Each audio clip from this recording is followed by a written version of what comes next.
चलो तो आज की वीडियो में जो हम टॉपिक डिस्कस करेंगे वो करेंगे गवर्नमेंट ऑफ इंडिया एक्ट 1935।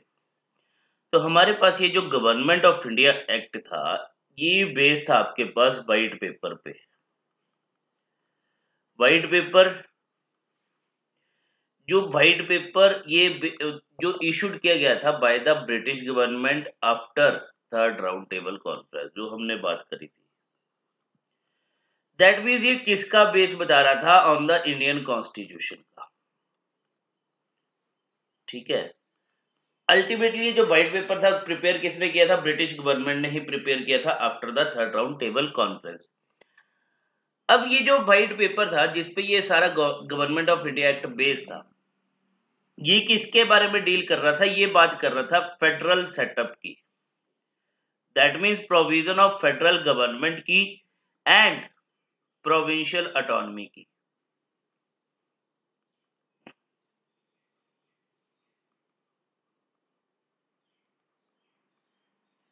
ठीक है। तो यहां पे क्या हुआ था? After the third round table conference, यहां पे एक कमिटी जो थी ब्रिटेन में, ज्वाइंट कमेटी जो है वो एस्टेब्लिश की गई, सेटअप की गई।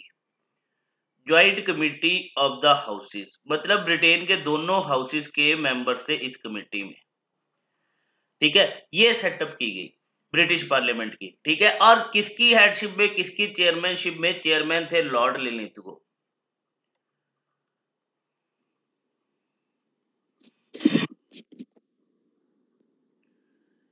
ठीक है। तो ये पार्लियामेंट के दोनों हाउसेस की ज्वाइंट कमेटी जो है वो एस्टेब्लिश की गई, सेटअप की गई under the chairmanship of Lord Linlithgow. जिसका मेन पर्पस क्या था इस कमेटी का? कि ये कमेटी क्या करेगी? कंसीडर करेगी जो रिकमेंडेशन थी of the white paper, recommendations of white paper की, इसके बेसिस पे हमें कैसे कॉन्स्टिट्यूशनल रिफॉर्म लेके आना है इंडिया में। राइट। तो अब इस कमेटी ने सारी जो वाइट पेपर में बात करी गई थी उसको एनालाइज किया, और उसके बेसिस पे वो जो रिकमेंडेशन थी वाइट पेपर में, जो भी बात करी गई थी प्रोविजंस की, उसके बेसिस पे एक रिपोर्ट प्रिपेयर करी। और ये रिपोर्ट जो है इन्होंने सबमिट करी इन 1934 में। अब 1934 में जब ये ज्वाइंट कमेटी द्वारा रिपोर्ट जो है वो सबमिट करवाई गई, तो उन्होंने यहाँ पे बात करी कि हमें क्या करना है। जब अपनी रिपोर्ट में जो बात करी कि आप फेडरेशन की बात करी गई थी वाइट पेपर पे। ठीक है। तो हम यहाँ पे क्या करेंगे? फेडरेशन जो है वुड बी सेटअप अगर यहाँ पे क्या होगा, if at least 50% of the princely states, 50% of the princely states were ready to join it। ठीक है। कि 1934 की रिपोर्ट के अकॉर्डिंग क्या बोला गया कि फेडरेशन जो थी, मतलब कि इन्होंने अपनी रिकमेंडेशन जो दी, तो यहाँ पे बोला कि ठीक है, आप फेडरेशन की बात कर रहे थे, फेडरल गवर्नमेंट की बात कर रहे थे, तो यहाँ पे आप एक फेडरेशन सेटअप कर दो। बट ये फेडरेशन कैसे बनेगी? जब अगर जो प्रिंसली स्टेट्स थे, प्रिंसली स्टेट्स मतलब जहां पे ब्रिटिश गवर्नमेंट की अथॉरिटी नहीं थी, वहां पे जो उनके रूलर्स, मतलब वो स्टेट के रूलर ही क्या कर रहे थे, राजा सी क्या कर रहे थे, रूल कर रहे थे। अगर वो प्रिंसली स्टेट जो है एग्री कर जाते हैं इस फेडरेशन का पार्ट बनने के लिए। देखो यहाँ पे मतलब क्या है, जैसे इंडिया जो है यूनियन ऑफ स्टेट है, मतलब स्टेट जो है जितने भी स्टेट्स है उन्होंने मिलकर एक यूनियन बनाया। वहीं पे यूएसए की बात करें तो USA is a federation of state. ये कंट्री तो बनेगी बट वो फेडरेशन होगी। फेडरेशन क्या होता है कि फेडरेशन में जब भी ये एक काइंड ऑफ एक एग्रीमेंट होता है बिटवीन द स्टेट्स के बीच में, जैसे वो एग्रीमेंट कंप्लीट हो गया तो स्टेट चाहे वो क्या हो सकती है, उससे अलग भी हो सकती है, एक अलग से अपना कंट्री जो है वो एस्टेब्लिश कर सकती है या उससे इंडिपेंडेंट हो सकती है। बट इंडिया के केस में यूनियन ऑफ स्टेट है तो ऐसे नहीं होता। ठीक है। यूएसए के केस में हो सकता है। तो यहाँ पे इन्होंने बात करी थी फेडरेशन की, अगर 50% जो है प्रिंसली स्टेट्स एग्रीड करेंगे इसको ज्वाइन करने के लिए, तो हम फेडरेशन जो है वो क्रिएट कर देंगे। राइट। अब क्या हुआ? अब ये जो व्हाइट पेपर था जिसपे ये गवर्नमेंट ऑफ इंडिया एक्ट 1935 आया, इस पेपर को क्रिटिसाइज किया गया था by the all India leaders. The white paper was criticised by all Indian leaders.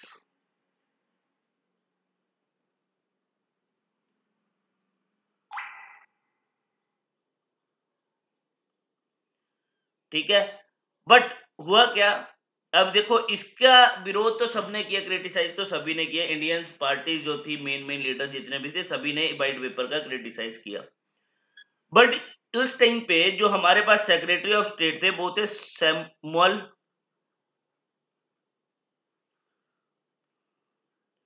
हारे, HAORE, ये सेक्रेटरी ऑफ स्टेट थे। ठीक है, तो यहां पे इनकी सुपरविजन की वजह से ये जो व्हाइट पेपर था इसको क्या किया गया, इसको इंप्लीमेंट किया गया इन इंडिया में under the provision of that means government of India act 1935। ठीक है, तो 1935 की फॉर्म में ये जो व्हाइट पेपर जिसको क्रिटिसाइज किया जा रहा था by the all India leaders, Samuel हारे की सुपरविजन के अंडर जो है इसको इंप्लीमेंट किया गया था। ठीक है, किसकी फॉर्म में, गवर्नमेंट ऑफ इंडिया एक्ट 1935 की फॉर्म में। क्लियर बात? हाँ जी सर। चलो अब देखो हम बात करते हैं कि ये जो आपके पास गवर्नमेंट ऑफ इंडिया एक्ट जो था 1935, ये कंटेन कर रहा था 4 मेजर प्रोविजंस की। इसमें 4 मेजर प्रोविजंस की बात करेंगे। अब वो 4 मेजर प्रोविजन कौन थे? पहला था आपके पास ऑल इंडिया फेडरेशन की बात करेंगे, जो हमने अभी बात करी, राइट, अभी करेंगे इसके बारे में, फिर से बात करेंगे। सेकंड यहां पे बात करेंगे प्रोविंशियल ऑटोनॉमी, कि प्रोविंसेस को ज्यादा पावर दी जाएगी, ऑटोनॉमी दी जाएगी, ऑटोनॉमी की बात करेंगे। वहीं पे थर्ड यहां पे बात करी गई dyarchy at the centre and safeguards. And last जो मेन प्रोविजन था, मेजर प्रोविजन था, वो था प्रोविंशियल एग्जीक्यूटिव। इन्हीं सभी की बात हम करेंगे, राइट।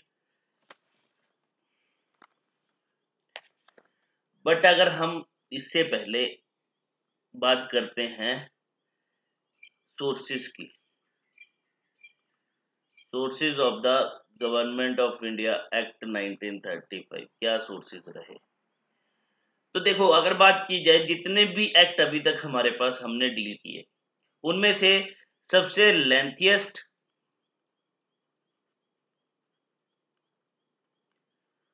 एंड डिटेल डॉक्यूमेंट था ये। 1773 से लेके 1935 तक जितने भी एक्ट आए, उनमें सबसे लेंथिएस्ट एंड डिटेल डॉक्यूमेंट यही था। ये क्या कंटेन कर रहा था? इट हैव 321 सेक्शन, 321 सेक्शन थे एंड 10 शेड्यूल्स। ये बात भी याद रखना, ठीक है।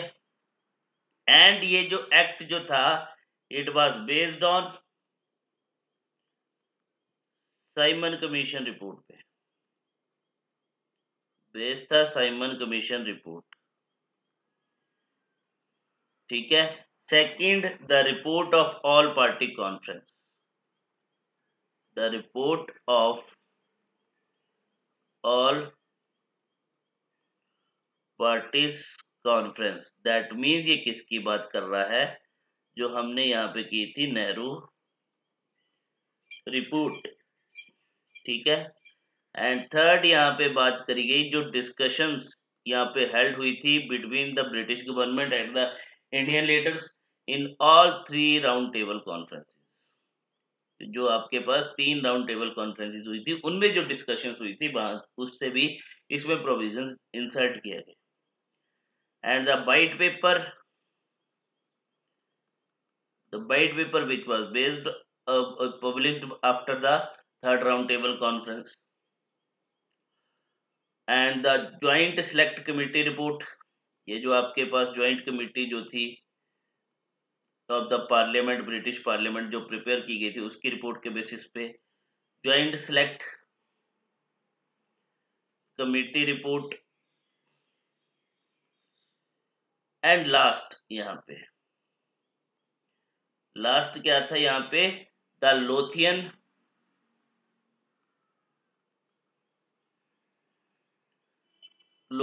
रिपोर्ट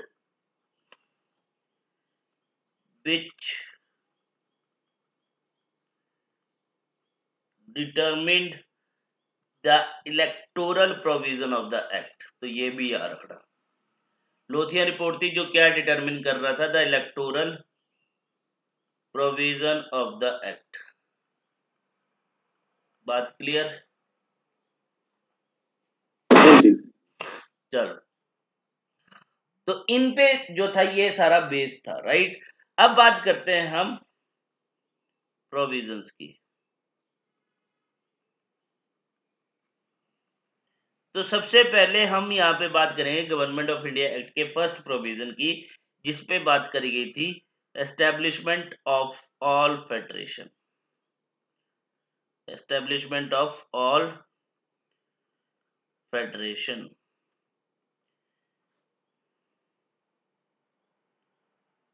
ठीक है, तो यहाँ पे क्या बोला गया इस गवर्नमेंट ऑफ इंडिया एक्ट के प्रोविजन के अंदर कि यहाँ पे क्या किया जाएगा, इंडिया में क्रिएट किया जाएगा creation of an all India federation. All India federation create की जाएगी, और इस ऑल इंडिया फेडरेशन ये किसके इसमें कौन कौन मेंबर होंगे, कंसिस्टिंग ऑफ ब्रिटिश प्रोविंसेस तो होंगी। ब्रिटिश प्रोविंसेस मतलब जहां पे ब्रिटिश गवर्नमेंट का कंट्रोल था, वो एडमिनिस्ट्रेशन कर रही थी। ब्रिटिश प्रोविंसेस प्लस आपके पास क्या होंगे, प्रिंसली स्टेट्स होंगे। इनको मिला के क्या किया जाएगा, यहाँ पे इंडिया में ऑल इंडिया फेडरेशन की फाउंडेशन रखी जाएगी। ठीक है, अब यहाँ पे देखो, यहाँ पे क्या बोल दिया गया, तो ब्रिटिश प्रोविंसेस की बात करें तो टोटल 11 गवर्नर प्रोविंसेस थी। ठीक है, 11 गवर्नर प्रोविंसेस थी प्लस 6 जो थी आपके पास चीफ कमिश्नर प्रोविंसेस थी। ठीक है, अब देखो इनको तो कंपलसरी हो गया, इनको तो कंपलसरी था कि इनको ज्वाइन करना ही पड़ेगा। अब इनके लिए कंपलसरी नहीं था। ठीक है, अब देखो तो यहाँ पे क्या बोला गया, अगर इनको ज्वाइन करना है इस फेडरेशन को, then they have to sign instrument of accession. एक डॉक्यूमेंट जो है वो साइन करना पड़ेगा, जिसको नाम दिया गया इंस्ट्रूमेंट ऑफ असेशन। अब ये इंस्ट्रूमेंट ऑफ असेशन जो था, ये टर्म्स एंड कंडीशंस थी, T&C था। ठीक है, जिसके थ्रू जो है क्या करेगी, कोई प्रिंसली स्टेट जो है वो ज्वाइन करेगी किसको, फेडरेशन को, ऑल इंडिया फेडरेशन को। ठीक है, दैट मीन्स यहाँ पे बोल दिया गया कि जो भी प्रिंसली स्टेट, दैट मीन्स जो भी रूलर इस फेडरेशन का पार्ट बनना चाहता है, तो उसको क्या करना पड़ेगा, ये इंस्ट्रूमेंट ऑफ असेशन जो है वो साइन करना पड़ेगा। ये बात क्लियर हुई? हाँ जी सर। Instrument of accession. तो अल्टीमेटली मैंने बोला कि ब्रिटिश प्रोविंसेस को तो कंपलसरी था इसको ज्वाइन करना, असेशन को, सॉरी फेडरेशन का पार्ट बनना, बट यहाँ पे इनको जो है प्रिंसली स्टेट्स की विल थी। बट यहाँ पे क्या बोला गया था, if 50% of the princely state, जितने भी प्रिंसली स्टेट थे, अगर 50% ऑफ प्रिंसली स्टेट्स ज्वाइन करेंगे तभी यहाँ पे क्या होगा, ये फेडरेशन की फाउंडेशन रखी जाएगी। बट हुआ क्या, ये फेडरेशन कभी भी एग्जिस्टेंस में नहीं आई, इसकी फाउंडेशन नहीं रखी गई, क्योंकि 50% ऑफ प्रिंसली स्टेट्स ने इसको ज्वाइन ही नहीं किया। क्लियर? बात क्लियर हुई? क्योंकि ये फेडरेशन, ऑल इंडिया फेडरेशन तभी एग्जिस्टेंस में आई थी, तभी इसकी फाउंडेशन रखी जानी थी, अगर 50% ऑफ प्रिंसली स्टेट्स अगर इसको ज्वाइन कर लेते हैं। अब 50% ऑफ प्रिंसली स्टेट्स ने इस फेडरेशन को ज्वाइन किया ही नहीं, इंस्ट्रूमेंट ऑफ असेशन साइन किया ही नहीं, तो अल्टीमेटली ये फेडरेशन जो है वो एग्जिस्टेंस में आई ही नहीं। क्लियर बात? साइड क्लियर है?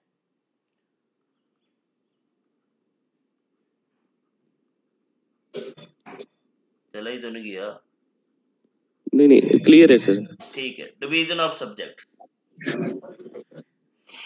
सेकंड जो आपके पास प्रोविजन आएगा under the government of India act 1935 वो था division of subject. Division of subject का मतलब यहाँ पे क्या कर दिया गया, डिवीजन कर दिया गया in the power. That means यहाँ पे पावर जो है डिवाइड कर दी गई किसके बीच में, between the centre and state. Between the centre and state means provinces.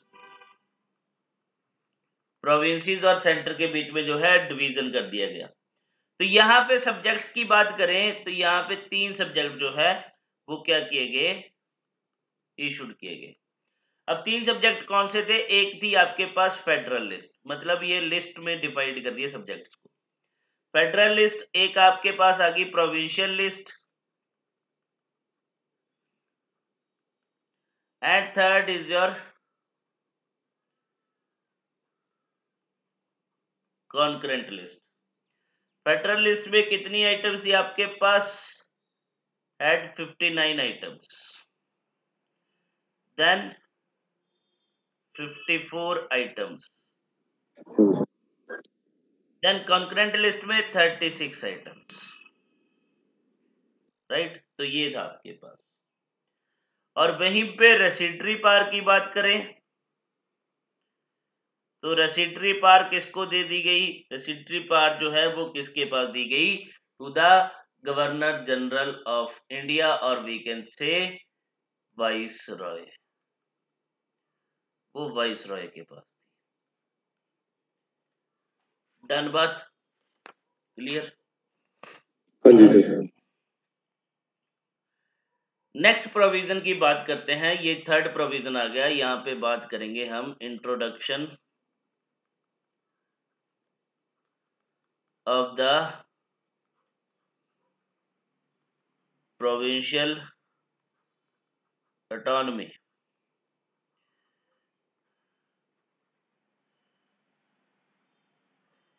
ठीक है, तो यहाँ पे देखो introduction of the provincial autonomy, that means इसके थ्रू क्या बोला गया कि ये जो गवर्नमेंट ऑफ इंडिया एक्ट है, अब यहाँ पे हमने क्या कर दिया, इसके थ्रू अबॉलिश कर दी गई डायरकी। अबॉलिश कर दी गई जो डायरकी एस्टेब्लिश की गई थी, कहां पे, इन द प्रोविंसेस में। जो डायरकी थी प्रोविंसेस में उसको अबॉलिश कर दिया, और यहां पे क्या इंट्रोड्यूस कर दिया, प्रोविंशियल ऑटोनॉमी। जो डायरकी पहले से एस्टेब्लिश थी, जो हमने 1892 के एक्ट में भी करी, सॉरी गवर्नमेंट ऑफ इंडिया वो 1919 के एक्ट में करी, जो है अब उसको क्या कर दिया इन्होंने, डायरकी को अबॉलिश कर दिया, और उसकी जगह पे क्या कर दिया, प्रोविंशियल ऑटोनॉमी जो है वो इंसर्ट कर दिया। दैट मीन्स प्रोविंशियल ऑटोनॉमी मतलब यहाँ पे प्रोविंसेस के लिए एक list they the, list they the subject की, बोला कि इन पे आप ही डील करोगे, ये आपके पास ही पावर है, राइट। इस पे कोई सेंटर की छेड़छाड़ नहीं होगी, कोई ब्रिटिश गवर्नमेंट की इंटरफेरेंस नहीं होगी, जैसे आप डील करना चाहते हो वैसे आप करो। दैट मीन्स यहाँ पे प्रोविंशियल ऑटोनॉमी जो है वो एस्टेब्लिश कर दी। दैट मीन्स कि इसके थ्रू यहाँ पे क्या हुआ, प्रोविंसेस में रिस्पॉन्सिबल गवर्नमेंट जो है वो सेटअप कर दी,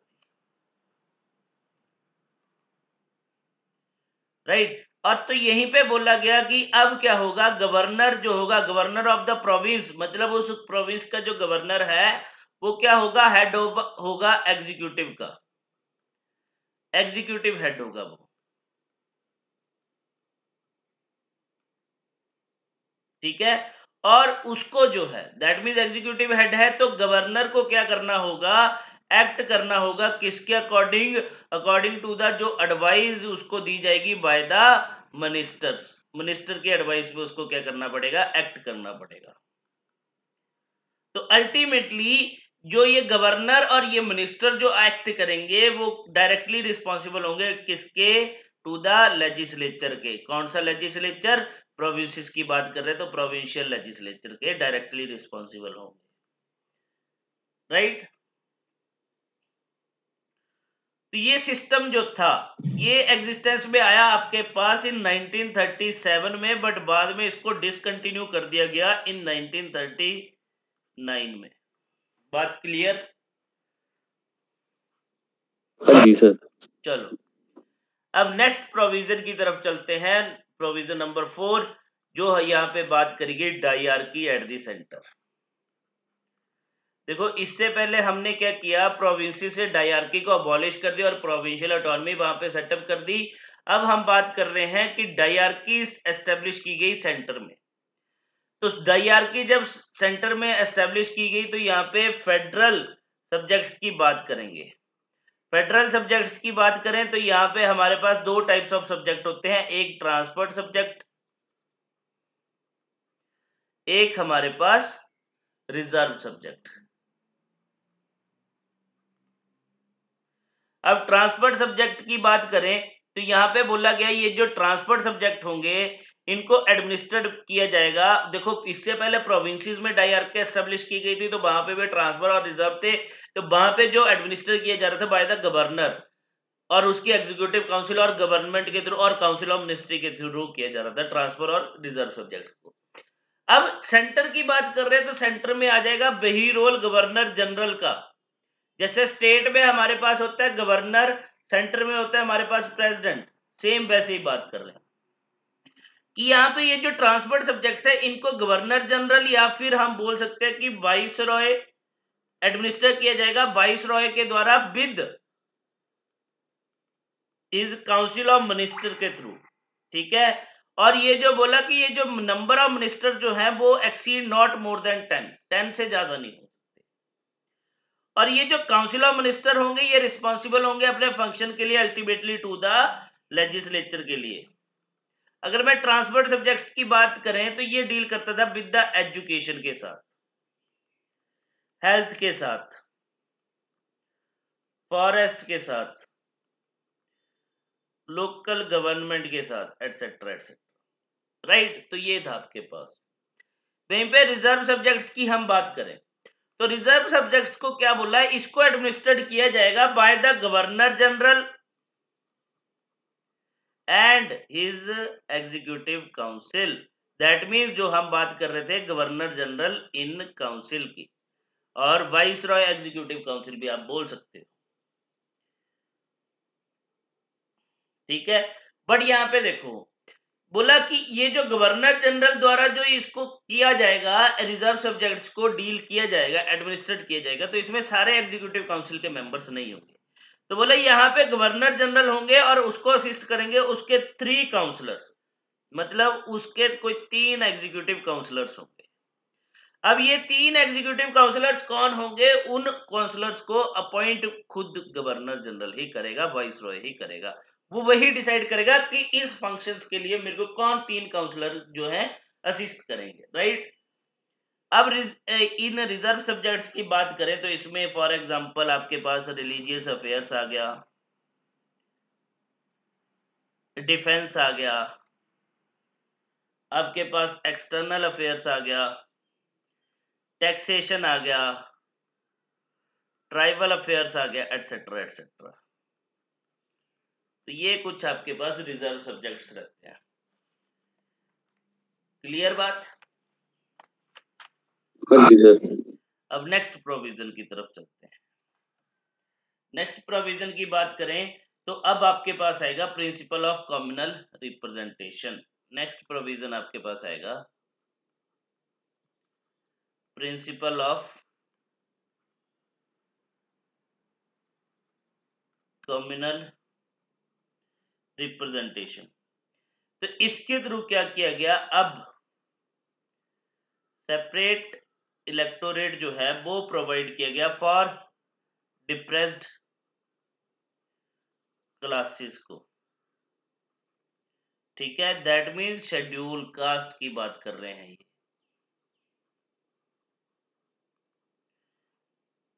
डिप्रेस्ड क्लासेस के साथ साथ लेबर को भी सेपरेट इलेक्टोरेट जो है, लेबर क्लास को भी सेपरेट इलेक्टोरेट प्रोवाइड किया गया। अलॉन्ग विद विमेन को भी इन्होंने क्या किया, अलग से सेपरेट इलेक्टोरेट प्रोवाइड कर दिया। मतलब ब्रिटिशर ने सोच लिया कि रिलीजन बेसिस पे तो हम तोड़ ही चुके हैं, अब क्या करेंगे, इनको कास्ट बेसिस पे भी तोड़ेंगे।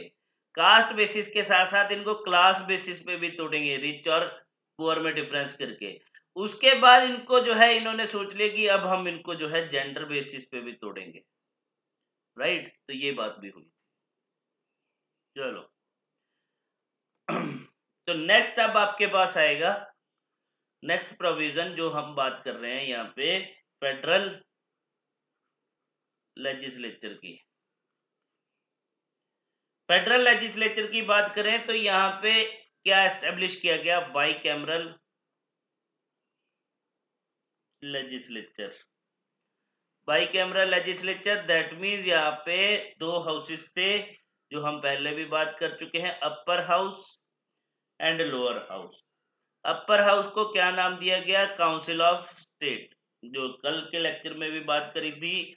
एंड लोअर हाउस को क्या नाम दिया गया, federal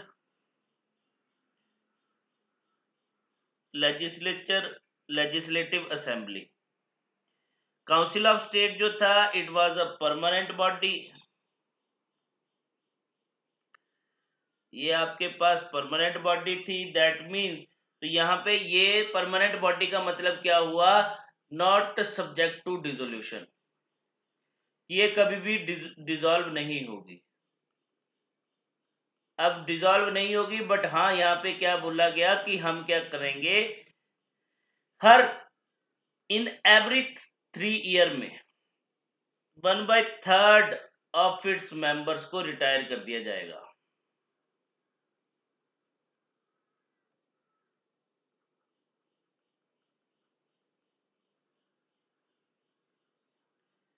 every 3rd year. For example आज की डेट में जैसे राज्यसभा है वैसे इसको बोला गया, राइट। और लोअर हाउस की बात करें तो फेडरल लेजिस्लेटिव असेंबली जो 5 ईयर्स है, इसका 5 ईयर टर्म था, ठीक है। अब इनके टोटल मेंबर्स की बात करें तो लोअर हाउस में जो टोटल मेंबर्स थे वो आपके पास 375 मेंबर्स थे।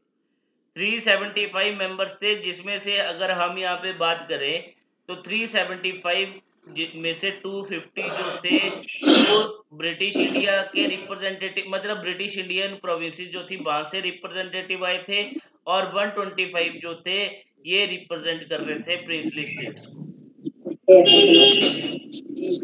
ये प्रिंसली स्टेट्स के रिप्रेजेंटेटिव थे, राइट। अब वहीं पे अगर बात करें अपर हाउस की, काउंसिल ऑफ स्टेट की, तो इसके टोटल मेंबर थे 260 मेंबर थे, जिसमें से अगर मैं बात करूं तो 156 एंड 104 की रिप्रेजेंटेशन थी। अब 156 मेंबर जो थे वो रिप्रेजेंट कर रहे थे ब्रिटिश इंडिया को, मतलब ब्रिटिश इंडिया जो था उसके रिप्रेजेंटेटिव यहाँ पे इलेक्ट होके आए थे। एंड 104 जो थे वो रिप्रेजेंट करते थे प्रिंसली स्टेट्स को। अब ये बात याद रखना कि दोनों केसेस में, चाहे वो लोअर हाउस है चाहे वो अपर हाउस है, इनमें जो प्रिंसली स्टेट्स के जो मेंबर्स थे दे वर नॉमिनेटेड। प्रिंसली स्टेट्स के जो मेंबर थे वो नॉमिनेटेड थे आपके पास। अब नॉमिनेटेड बाय हूँ, nominated by the ruler, ruler वहां पे, और राजा चाहे वो राणा था चाहे महाराजा था उस प्रिंसली स्टेट का, वो उसको क्या करता था, नॉमिनेट करके भेजेगा मेंबर को। क्लियर? ठीक है, तो यहाँ पे हाँ चलो, इसके बाद नेक्स्ट प्रोविजन की हम बात करते हैं। तो नेक्स्ट प्रोविजन हमारे पास आएगा 7th। वो यहाँ पे बात की गई कि अब क्या किया जाएगा, बाइकैमरलिज्म जो है वो एस्टेब्लिश किया जाएगा कहाँ पे, प्रोविंसेस में, बाइकैमरलिज्म इन प्रोविंसेस। ये नेक्स्ट प्रोविजन था गवर्नमेंट ऑफ इंडिया एक्ट 1935 का। तो इस प्रोविजन के अंडर क्या किया गया, अब 6 प्रोविंसेस में बाइकैमरलिज्म जो है वो एस्टेब्लिश किया गया। टोटल 11 प्रोविंसेस थी, गवर्नर जनरल जो प्रोविंसेस थी वो 11 थी, जिनमें से 6 पे क्या किया गया, बाइकैमरलिज्म जो है इंट्रोड्यूस किया गया।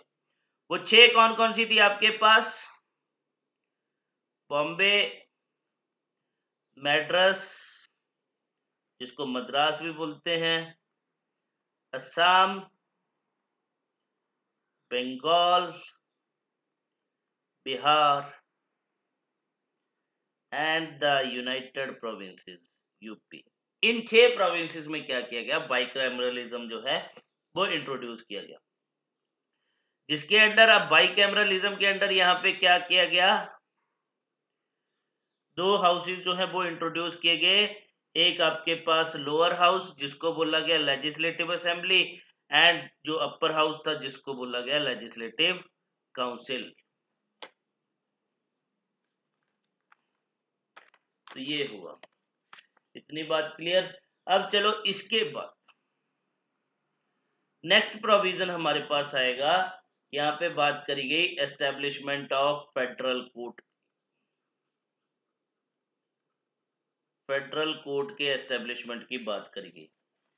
तो फेडरल कोर्ट के एस्टेब्लिशमेंट की बात जब करी गई तो यहाँ पे क्या बोला गया कि फेडरल कोर्ट जो है वो एस्टेब्लिश किया जाएगा, जो क्या कंसिस्ट करेगा आपके पास 1 चीफ जस्टिस, एक चीफ जस्टिस होगा, एंड उसमें अदर जजेस होंगे बट नॉट मोर देन 6 जजेस, 6 अदर जजेस। बोला कि फेडरल कोर्ट एस्टेब्लिश किया जाएगा जो कंप्राइज करेगा एक chief justice and not more than 6 other जजेस। ठीक है, तो नॉट मोर देन 6 जजेस, 6 जजेस से ज्यादा नहीं होंगे। तो यहां पे देखो, यहां पे क्या बोला गया, अब इसी एक्ट के under establishment of federal court के अंडर क्या किया गया, फेडरल कोर्ट ऑफ इंडिया जो है वो एस्टेब्लिश किया गया। Federal court of India was established. अब ये जो सेटअप किया गया ऑन 1 अक्टूबर 1937 को एस्टेब्लिश किया गया था। ठीक है, जिसके पास मतलब यहाँ पे जो कंप्राइज कर रहा था, एक चीफ जस्टिस थे, ठीक है, एंड 2 अदर जजेस थे। अब देखो बाद में जब हमारे पास आफ्टर इंडिपेंडेंस सुप्रीम कोर्ट जो है, सुप्रीम कोर्ट ने फेडरल कोर्ट ऑफ इंडिया को ही सुपरसीड किया था। सुप्रीम कोर्ट ने मतलब फेडरल कोर्ट ऑफ इंडिया को खत्म कर दिया गया था और सुप्रीम कोर्ट जो है वो एस्टेब्लिश कर दिया गया था, राइट। फर्स्ट चीफ जस्टिस जो बने थे वो बने थे सर मॉरिस गायर। ठीक है, और 2 अदर जजेस जो थे वो थे sir Shah Sulaiman and MR Jayakar. ये 2 अदर जजेस थे। अब इसकी जब federal court of India establish किया गया तो इसको जो ज्यूरिडिक्शन दी गई ओरिजिनल, ठीक है, ये ज्यूरिडिक्शन होती है, ओरिजिनल ज्यूरिडिक्शन, एपिलेट ज्यूरिडिक्शन बात करेंगे जब हम सुप्रीम कोर्ट करेंगे, कब, जब हम पॉलिटी में सुप्रीम कोर्ट करेंगे तब ये क्लियर हो जाएगा। ओरिजिनल ज्यूरिडिक्शन क्या होता है, एपिलेट ज्यूरिडिक्शन क्या होता है, and advisory jurisdiction, advisory jurisdiction. ये बात क्लियर? हाँ जी सर। ठीक है, तो अब ये जो फेडरल कोर्ट ऑफ इंडिया जो है एस्टेब्लिश हुआ था 1937 में, एंड इसने फंक्शन किया था टिल कब तक, जब सुप्रीम कोर्ट ऑफ इंडिया जो है एस्टेब्लिश ना हो जाए, मतलब जब supreme court of India establish हो गया था। इसके बाद बात करते हैं नेक्स्ट प्रोविजन जो आया था under the government of India act 1935 के अंडर क्या किया गया था। अब जो बर्मा जो था, बर्मा और प्रेजेंट डे में जिसको म्यांमार के नाम से जाना जाता है, इसको क्या बना दिया, सेपरेटली एडमिनिस्टर्ड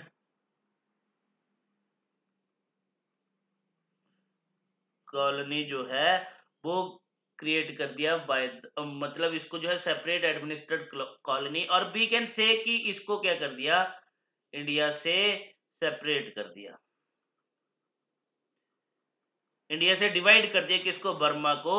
कब किया, on 1 April 1937 under the government of India act 1935।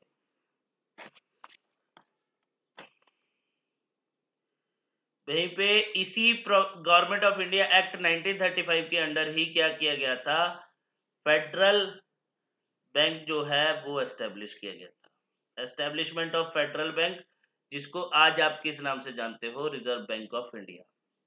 ठीक है, तो आरबीआई जो था वो एस्टेब्लिश किया गया था on the recommendation of Hilton young committee. तो ये याद रखना, फेडरल बैंक के रूप में रिजर्व बैंक ऑफ इंडिया जो है वो एस्टेब्लिश किया गया था on the recommendation of Hilton young committee. ठीक है, तो देखो अगर यहाँ पे बात करें, ये जो ऑपरेशनल में आया था ऑन 1 अप्रैल, हाँ देखो आरबीआई और फेडरल बैंक जो था ये आपके पास इज अ स्टैट्यूटरी बॉडी है। स्टैट्यूटरी बॉडी का मतलब क्या होता है, देखो यहाँ पे ना सीधी सी बात बताता हूँ, दो टाइप्स ऑफ बॉडी होंगी। एक आपके पास कॉन्स्टिट्यूशनल बॉडीज होंगी, एक नॉन कॉन्स्टिट्यूशनल बॉडीज होंगी। कॉन्स्टिट्यूशनल बॉडी जिनका मेंशन आपके पास कॉन्स्टिट्यूशन में मिलेगा, for example election commission. Election commission का मेंशन जो है कॉन्स्टिट्यूशन में मिलेगा, जिसको एस्टेब्लिश किया गया है थ्रू द सॉरी जिसके लिए मतलब इलेक्शन कमीशन का जो है मेंशन है आर्टिकल में। ठीक है, आर्टिकल में कोई एक अनुच्छेद होगा, जैसे फॉर एग्जांपल आर्टिकल है 324 जो इलेक्शन कमीशन के बारे में बात करते हैं। नॉन कॉन्स्टिट्यूशनल बॉडी जिनका मतलब कॉन्स्टिट्यूशन में मेंशन नहीं है कोई आर्टिकल में। अब यहाँ पे आती है एक स्टैट्यूटरी बॉडीज और एक आती है नॉन स्टैट्यूटरी बॉडीज। ठीक है, अब स्टैट्यूटरी बॉडीज मतलब जिसको पर्टिकुलर एक एक्ट के थ्रू जो है क्या किया गया हो, एस्टेब्लिश किया हो गया। नॉन स्टैट्यूटरी बॉडी मतलब एक गवर्नमेंट ने या फिर पीएम ने एक ऑफिशियल ऑर्डर जो है इशूड कर दिया, या कैबिनेट ने मिलकर एक डिसाइड किया कि हम एक बॉडी जो एस्टेब्लिश करेंगे, वो हो गया ऑफिशियल नॉन स्टैट्यूटरी बॉडी, मतलब उसके लिए कोई एक्ट पास नहीं किया गया। बट स्टैट्यूटरी बॉडी के लिए क्या होगा, पार्लियामेंट में कोई एक्ट पास किया जाएगा। तो वहीं पे अगर बात करें तो आरबीआई एक स्टैट्यूटरी बॉडी है, मतलब इसको जो एस्टेब्लिश किया गया है through RBI act, under RBI act of 1934 के अंडर किया गया है।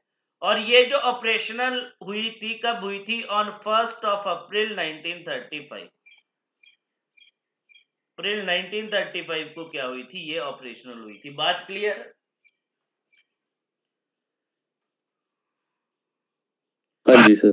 चलो नेक्स्ट प्रोविजन की बात करते हैं आपके पास, कि यहाँ पे बोला गया कि एस्टेब्लिश किया जाएगा public service commission, establishment of public service commission, जिसमें बात करी गई फेडरल पब्लिक सर्विस कमीशन की, बात करी गई प्रोविंशियल पब्लिक सर्विस कमीशन की, ज्वाइंट पब्लिक सर्विस कमीशन की। ज्वाइंट मतलब कि दो स्टेट्स के लिए एक ही पब्लिक सर्विस कमीशन हो। ठीक है, तो ये भी हो सकता है।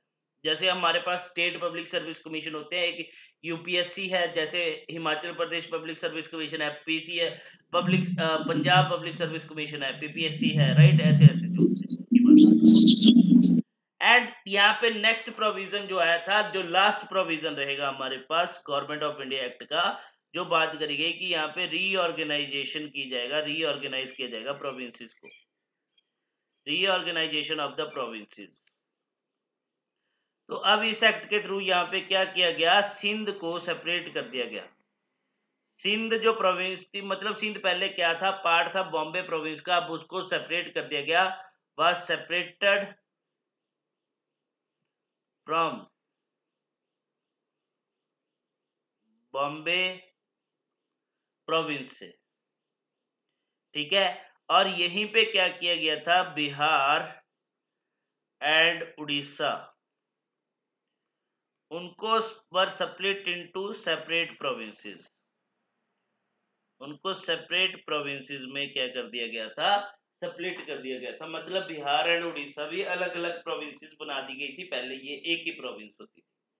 क्लियर? हाँ जी ये था सर। आपके पास गवर्नमेंट ऑफ इंडिया एक्ट 1935। चलो, तो दैट्स ऑल फॉर टुडे। ठीक है।